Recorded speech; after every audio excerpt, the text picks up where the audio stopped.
Raw keeps rolling on as we head towards the end of the year with another pretty good show. With Raw on Netflix to look forward to, we thought it'd be business as usual, but there's still some things to wrap up with the women's IC Championship bracket. And we had a few title matches tonight, actually. And we're going to give you the recap, give you our thoughts, and let you know what happened. So over to you, Beef, to get us started. Solid Raw. Show starts. CM Punk promo. Incredible. Middle of the ring. Just calling out Seth, hoping the Seth music starts, and Seth starts joining in with the CM Punk chant, saying, "It does." Whatever, dude.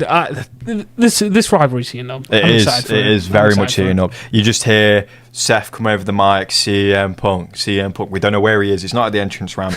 We're expecting the music to hit any minute, and he's in the crowd. Oh, we're expecting his outfit as well. We know what he's wearing, bro. Some dumbass fucking clothes or something. Seth did not disappoint. Naked, no shirt. Yeah. He's just Seth. Good old Seth. Good old Seth, man. And CM Punk's rinsing him for that as well. Says, just because you wear Elton John glasses doesn't mean you're Elton John. He did the patented. Yeah, CM Punk did a great impression of Seth. The laugh, the strut, fantastic from him. And he says also, just because you lace up some boots doesn't mean you're CM Punk. Cold. Ice cold. These men could not be separated. Oh yeah, dude, they were just back. What's it called? Crowd fighting. They're just straight up crowd fighting, which I know you're not a big fan of. I'm not a huge fan of it, no, because it's very limited what you can do. You're on concrete, no one's hitting any moves. The fans are trying to get the 15 minutes of fame, bro, putting the fucking babies in the way of the camera. Move your fucking baby. Get your baby out of here. Get that baby. I'm going one-on-one with your baby at WrestleMania, dude. But what I'm saying is, CM Punk looks up at Seth in the stands and says, "That's where you belong," with all the other CM Punk fans, which I thought was a bit. I thought that was a bit. It's cold, but I thought it was a bit heelish from Punk. I thought it was a little bit heelish to say, "Oh, stand back there with the bums, with the fans." And they couldn't separate these guys, and they actually looked like they hated each other. Like they had to bleep some of the stuff they were saying. They fucking hate each other, bro. We had two bleeps tonight, but we'll get on the other one later. They've literally fed us some bullshit story about, oh, he ghosted me. What are we talking about? No. What are we talking about? That's the biggest bullshit. Grown-ass men, bro. Got about 75 years between them, and they're on about ghosting. Nah, you don't curb stomp a man's head onto a mat because he ghosted you, dude. There's no... There'll be a real story in there, and there'll be the story we're getting told in kayfabe, and we've just got to believe the one that Triple H is telling us. Adam Pearce finally did his fucking job, and he set up a match between CM Punk and Seth for, what was it? January 6th, Raw on Netflix, Raw on Netflix, yeah. So that's going to be good. It is going to be good. And another thing Seth said that I liked, he said, that fan right there has been to more WrestleMania main events than you have. Wow. That was a moment where it was like my own remorse. He's cooking. He is cooking. And these two men, we know they hate each other. We're excited to see them wrestle, but I think the rivalry could be bigger than the Drew one if we keep having segments like this. If it's done right. If it's done right, yeah. You've already got the animosity. It's sort of like the stove's already on. You just need to add more oil. You know what I mean? Just keep it cooking, and we can get a best of 3 between these two. I can't tell you who wins this feud. I can't tell you. I just hope it's a good feud. I'm not fussed who wins. I most certainly am fussed. I know you are, but I could care less, to be honest. Yeah, and I just want some good fights. I just want some good matches, and there will be good matches because Punk has proven that he can still go. Seth, we know, can go in the ring. I think there's all to say about that. There was a part when Seth was getting held off, couldn't get to Punk, so he jumped over the barricade and ran around the arena to get to Punk. Wow, there'll be some great shots of that on the WWE site as well, I think. Yeah, but moving on to the next segment, Bev. We had before we hit this, we had a Judgment Day, a little Judgment Day segment. We did. They're just using Judgment Day to promote the game. That's about it. Genuinely. That's literally it. Carlito doesn't say a word. I thought he was going to say something, but no. He's been banned ever since his little improv about his outburst. his little outburst. Anyway, the first match of the night, Ludwig Kaiser versus Braun Breaker. Lackluster. I'm going to say lackluster. You're going to say lackluster? I'm going to say lackluster. I mean, it was a good match, but, when their last match, they did a triple threat match with Sheamus, and that shit was fire. And that had me hyped up. This one was like, I hate it when they have an injury in the match and it kind of becomes the main point of the match. Yeah, and it literally just happened with Cody at Saturday Night Live. I'm just kind of like, oh, not another one. Yeah. But Braun looked great in this match because he was selling his left shoulder the entire match. And it started subtly, and then there was a point when he couldn't even move his left arm. Now, that works fine until he shows up next week on TV and his arm's fine. Like, do you know what I mean? Yeah, it's just... And it was an IC match, and the whole time I'm just thinking, Braun's not really had any stories with the IC title. He just sort of has matches against and with anyone. He's got the feud with Sheamus and Ludwig, but that's kind of it. Like, I want to see a feud. I want to see someone having segments with Braun. I want to see someone, he did a bit with Jey Uso, but I can appreciate the talent that is Braun. He hit a very nice Frankensteiner as well. Very nice. He was still great in the match, but I just want to see a bit of a marquee feud for him on the main roster. Yeah, he won the match. He retained. He won it clean as well. Yeah. Ludwig was slapping him like a bitch, but Ludwig would, I don't think, not without any. He was raking his eyes as well. Ludwig was, but I don't think he wins it over Braun. Not just yet. Anyway, there was a little segment behind the scenes. We had the New Day come, and Rey Mysterio, the locker room leader, kicks him out. Don't want him there. No one wants him there. Incredible. None of the locker room want the New Day in there, and Xavier Woods has got the shades on, and you can tell he's got heel written all over him now. Yeah. I still feel a bit bad for Kofi. His eyes look sad, and it makes me sad. But ultimately, the story they're telling here with the New Day is that no one wants anything to do with them, bro, after what they did to Big E. And it's the same with the fans. They're getting booed out of the building every time they're on screen, every time they're in the ring. And I think you're on the verge of something special with a heel New Day here. I'm excited to see where it goes, but right now there's nothing much happening with it. But when we get Raw on Netflix, hopefully we get some crazy segments. Hopefully we do, yeah. Maybe some Big E returns. Yeah, I would love to see Big E cost him a match or something. Yeah. That would be hilarious. We did miss something, by the way. Seth is walking around backstage after his encounter with CM Punk, and Drew approaches him. Yeah, starts walking violently towards him. He does. So there was two Drew segments in the back. Once he was trying to convince him to fight Sammy, Jimmy, and Jay and Roman, and Seth tells him that we're not friends, I don't respect you, and that sort of leaves Drew stewing. And then later on, I believe it's around now in the show where we got up to, you just see Drew, Seth's getting interviewed, and Drew comes storming towards him, and it is terrifying, dude. And who takes him out? Sami Zayn. Sami Zayn is alive and kicking. Who gives a shit? Honestly, who gives a shit?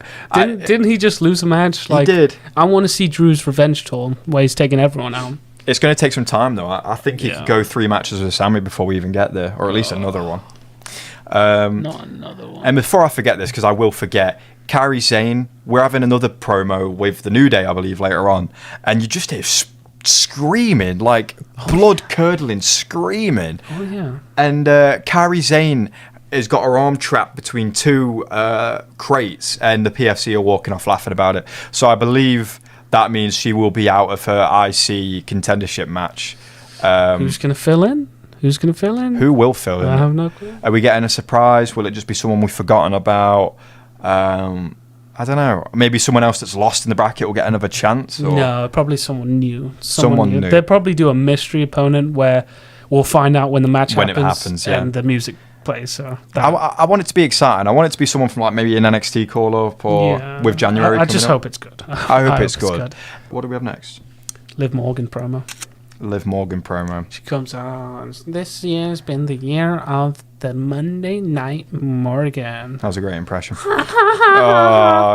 last thing I want to see, is Liv Morgan with a megaphone. Holy shit, dude. She had the megaphone as well. Oh, how annoying, dude. But at least Rhea comes out. She does. They're setting up that match. That's going to be fun. Honestly, get it fucking done, bro. Get it done. I'm sick and tired of this shit. You know what? I'm sick and tired of Judgment Day versus the Terror Twins. Damien and Finn's beef. It's exhausting. Look at my fucking eyes. Do I look look like I've had more than enough of it? I too am getting sick of it. But ultimately, it's a rivalry that they ran so deep. They were together so long. I don't think one match at a SummerSlam or one match at a Bash in Berlin is going to bury it just yet. Maybe it is a Mania. Maybe it is a Mania feud. God, please be Ella. Hopefully, I think Liv might win. They're making Liv look strong, so maybe she wins. You want Liv to win, don't you? Yeah, low key. But bro, the sigh on my face if it keeps going, because if Liv wins, it just means Rhea won't start. I'm not gonna stop till I get my. No, that's Scottish. I'm not going to stop till I get my title back. Ugh. I think that's enough said about that. Let's talk about more backstage stuff. Final testicle. You can't say that. You can't say that. And The Miz. The Miz wants out of Final Testament because he's running scared from the Wyatt Six. He says that their 8-man tag match last week is settled it. It's done. Should have. It should have, yeah. But when he kept grabbing his tie. But Karrion Kross was snapping on The Miz, saying you can't just leave, and he kept wanting to choke him, just pulling his hand away.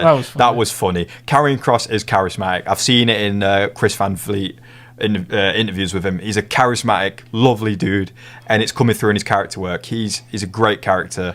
They just need something interesting, and this feud with the Wyatt Six is the most interesting thing the Final Testament have done. The Miz has 22 fucking titles. Incredible, what isn't the it? Fuck? Incredible. I didn't know he had that many. I knew he was a Grand Slam champ. I didn't know he had 22 titles. 22 titles, my friend. But Miz wants out. He's not getting out. They're not letting him. They've got he's got a match next week with Dexter Lumis, which should be a heater because Miz can go. Miz will give you like a 7 out of 10 and above in a match. Yeah. And Dexter Lumis he's awesome as well. Triple threat match.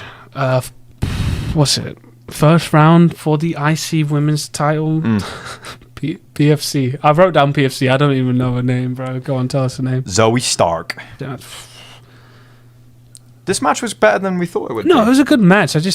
You don't know any of these people apart from Raquel, and we know about Raquel. Yeah, no, I know, but Raquel didn't advance according to our predictions. Anyway, she lost, which kind of glad because I was saying it to be in our reaction. I don't think she'd do much with an IC title. I think it'd just sit on the fucking clubhouse wall. Literally, every time a Judgment Day member gets a title, apart from Liv. And Damien. And no. Now. Just right now. They just use it as to make them look good while they do jack shit with it. That triple threat, Kaden Carter already showed out. Oh, yeah, she's great, dude. She had maybe five spots and moves in the entire match that I was just like, wow. Yeah. I didn't know she was like that. No, she's like that. I didn't even know she was, I'll be honest. No, that's okay. She's not too present on the roster, especially. I think this is the first match in months, dude, that we've seen. Right. She did a springboard from the top rope and jumped down onto the second one and back up.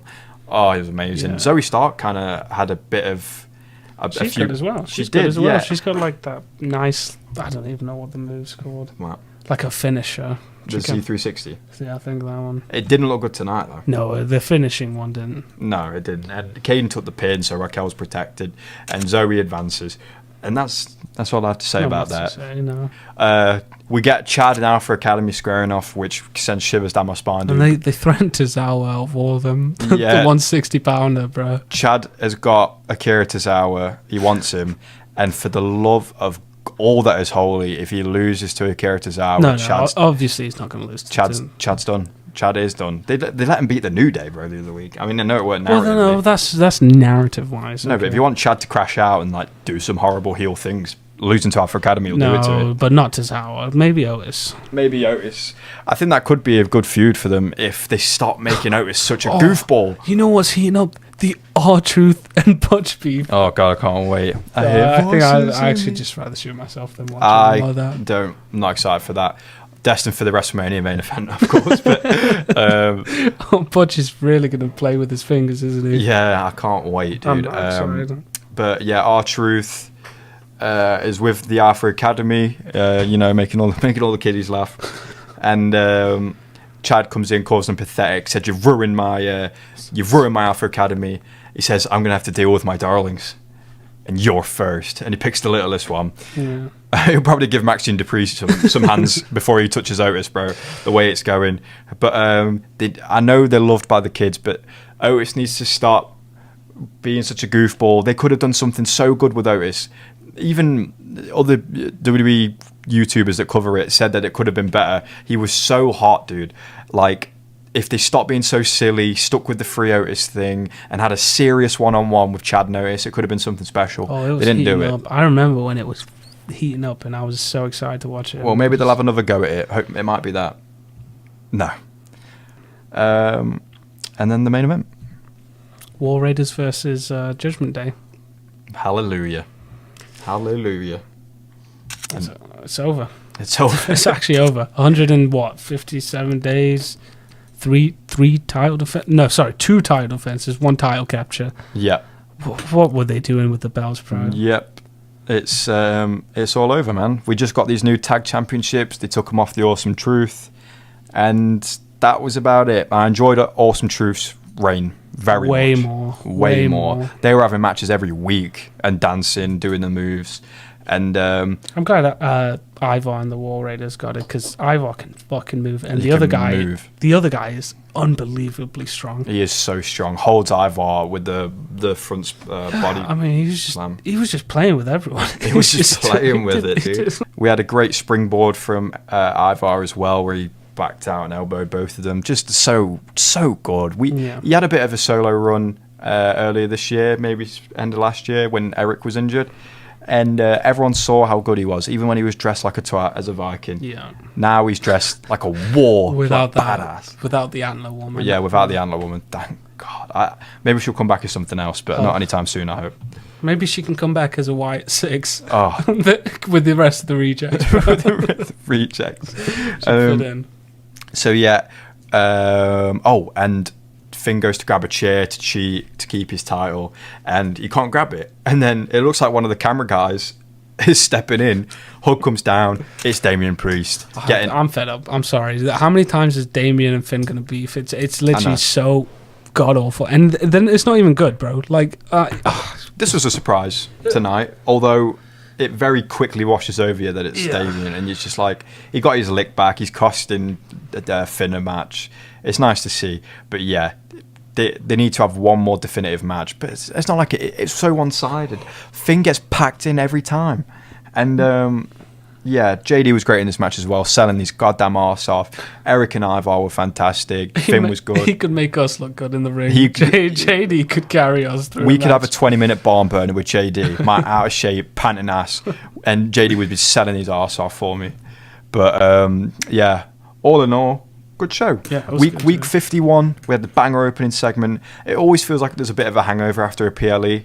And I feel like I did feel that, but the first hour flew by of this show, and we've got a lot to look forward to. Tonight was no exception. It was a great show.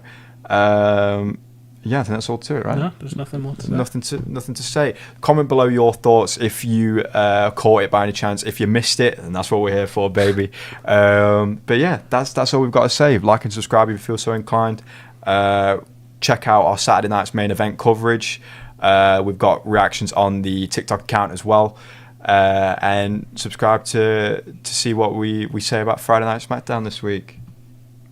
NoPop. NoPop. Beautiful.